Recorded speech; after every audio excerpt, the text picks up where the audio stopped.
Sargon, great king, king of Akkad, am I. My mother was a high priestess. My father I knew not. My father's family dwells in the uplands. My city was Azuk Aranau, which lies on the banks of the Euphrates. So begins the cuneiform tablet that is the legend of Sargon. A small piece, clay tablet, broken and incomplete, has provided the world with the life story of the ruler of the first empire, the Akkadian Empire, and that ruler, Sargon the Great.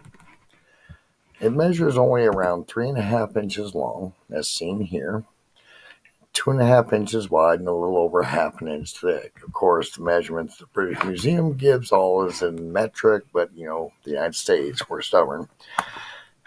This tablet is broken and incomplete. As you can see, there's some areas here and here. And of course, big fractions of it are gone. However, it does give us a little bit of information. In 1829, this gentleman, Austen Layard, he quit a job in a law office in London, decided to ride through horseback through the Middle East and modern-day Turkey, looking for the long-lost cities of the Bible. After 10 years, he discovered this site here, a little mound near the Tigris River in present-day Iraq. That's where he discovered the long-lost library of Ashurbanipal, seen artist rendering seen here. Inside, it was a library as we know them today, but this was the official state library of the Akkadian Empire, circa about 7th century BCE.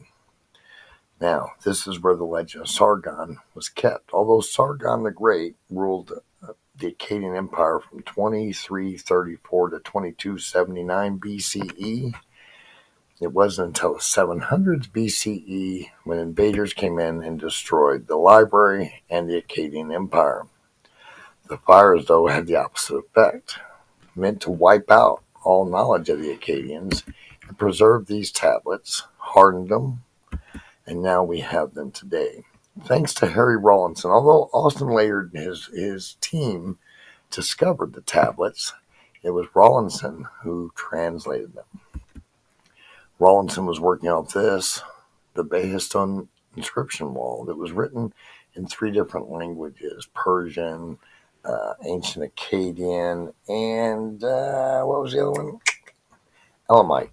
Old Persian, Babylonian, Elamite, and allowed Rawlinson to first translate the Persian and then begin deciphering the other symbols. It took him 16 years to do it. This wasn't just a weekend assignment. 16 years of labor. Now, I'm sure he wasn't working on that the whole time. I'm sure he went out for dinner here and there, but it took a long time for that to be discovered and to rediscover how to unlock and read this language. There's a mask of Sargon that sits currently in Iraq in a museum there, but the actual cuneiform tablet that we are discussing, the primary source is the legend of Sargon, or the birth legend of Sargon, also is known. It still resides here in the British Museum. As you see with this picture, this is some of the cuneiform tablets from the library of Ashurbanipal that they did have. This here is another one, and an artist rendering of what Sargon may have looked like as he consulted.